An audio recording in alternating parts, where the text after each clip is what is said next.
কুমিল্লায় বহুল আলোচিত তনু হত্যাকাণ্ডের ১০ বছর পর প্রথমবারের মতো সন্দেহভাজন সাবেক এক সেনা সদস্যকে গ্রেপ্তার করেছে পুলিশ। জিজ্ঞাসাবাদের জন্য তার ৩ দিনের রিমান্ড মঞ্জুর করেছেন আদালত। কুমিল্লা থেকে প্রতিনিধি হুমায়ুন কবির জীবনের পাঠানো তথ্য ছবিতে ডেস্ক রিপোর্ট।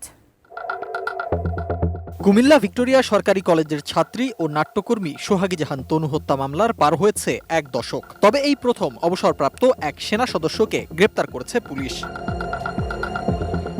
মামলার তদন্তকারী কর্মকর্তা police bureau of investigation PBI এর ঢাকার পরিদর্শক তারিকুল ইসলাম সাংবাদিকদের জানান, গ্রেপ্তার হাফিজুর রহমান সেনাবাহিনীর অবসরপ্রাপ্ত সিনিয়র ওয়ারেন্ট অফিসার। তিনি তনু হত্যার সময় কুমিল্লা সেনানিবাসে দায়িত্বরত ছিলেন। বুধবার হাফিজুর রহমানকে তার নিজ বাসা থেকে গ্রেপ্তার করা হয়। পরে তাকে কুমিল্লার সিনিয়র জুডিশিয়াল ম্যাজিস্ট্রেট মমিনুল হকের আদালতে তোলা হয়। পুলিশ ৭ দিনের রিমান্ড চাইলে আদালত ৩ দিনের রিমান্ড মঞ্জুর করেন।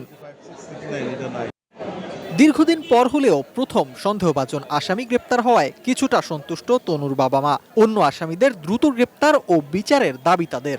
হ্যাঁ, আমার মেয়ের এমনি করছে, তারও তো ফাঁসি চাই।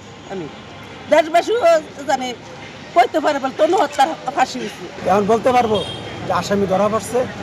দেখা যাক, কোর্টের আমি কোর্টকে শ্রদ্ধা করি, কোর্টকে মান্য করি, কোর্টের উপর আমি শ্রদ্ধাশীল। ২০১৬ সালের ২০ মার্চ সন্ধ্যায় কুমিল্লা সেনানিবাসের পাওয়ার হাউসের কাছে একটি জঙ্গলের মধ্যে তনুর মৃতদেহ পাওয়া যায়। পরদিন তার বাবা অজ্ঞাত পরিচয় আসামিদের বিরুদ্ধে কুমিল্লা কোতোয়ালি মডেল থানায় হত্যা মামলা করেন। ১০ বছরে ৭ জন কর্মকর্তা এ মামলায় তদন্ত করেছেন। Sifat Mahmud, desk report, ATN news.